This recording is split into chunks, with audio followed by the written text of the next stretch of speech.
சென்னையின் பல்வேறு பகுதிகளில் மின்சார விநியோகம் தடைப்பட்டுள்ளதால் மக்கள் அவதியடைந்திருக்கின்றனர். அண்மை செய்தியாக பார்த்துக் கொண்டிருக்கிறோம். இது பற்றிய மேலும் விவரங்களை வழங்குவதற்காக எமது செய்தியாளர் சம்பத் இணைப்பில் இருக்கிறார். சம்பத், வணக்கம். தற்போது எந்தெந்த பகுதிகளில் மின்சாரம் தடைப்பட்டிருக்கிறது, இதனால் என்னென்ன மாதிரியான விளைவுகள் ஏற்பட்டிருக்கிறது, விவரங்களை பதிவு பண்ணுங்க.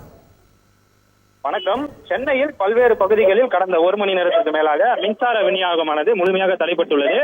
குறிப்பாக வட சென்னை, மத்திய சென்னை மற்றும் தென் சென்னை உள்ளிட்ட பகுதிகளில் மின்சாரம் தடை ஏற்பட்டிருப்பதால் பொதுமக்கள் கடும் சிரமத்திற்கு ஆளாகியுள்ளனர். குறிப்பாக வட சென்னை பகுதிக்கு உட்பட்ட ராயபுரம், திருவத்தூர், காசிமேடு, மணலி, மாதவரம், எழும்பூர், புரசைவாக்கம் ஆகிய சுற்று வட்டார பகுதிகளில் கடந்த ஒரு மணி நேரத்திற்கு மேலாக மின்தடை ஏற்பட்டிருப்பதாக கூறப்படுகிறது. அதேபோல் தென் சென்னை பகுதிக்கு உட்பட்ட மயிலாப்பூர், அடையாறு, மந்தைவேலி, பட்டினப்பாக்கம், எம்ஆர்சி நகர் உள்ளிட்ட பகுதிகளிலும் கோடம்பாக்கம், வளப்பழனி, சேத்பட்டு ஆகிய பகுதிகளிலும் மின் விநியோகம் முழுமையாக தடைப்பட்டிருப்பதாக கூறப்பட்டுள்ளது. தமிழ்நாடு மின்சார வாரியத்தில் சேவை மைய எண்ணும் தொடர்பு கொள்ள முடியவில்லை என பொதுமக்கள் புகார் தெரிவித்து வருகின்றனர்.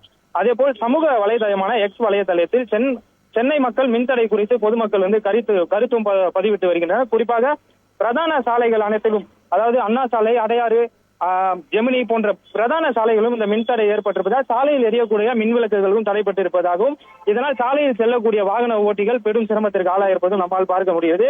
இது குறித்து மின்சார வாரியத்திடம் கேட்டபோது மணலி துணை மின் நிலையத்தில் ஏற்பட்டிருக்கக்கூடிய தீ விபத்து காரணமாக சென்னை முழுவதும் மின்வெட்டு ஏற்பட்டுள்ளதாகவும், அடுத்த 15 முதல் 30 நிமிடத்தில் மின் விநியோகம் சீராகும் என மின்துறை சார்பில் தெரிவிக்கப்பட்டுள்ளது. நன்றி சம்பத், விரிவான விவரங்களுக்கு.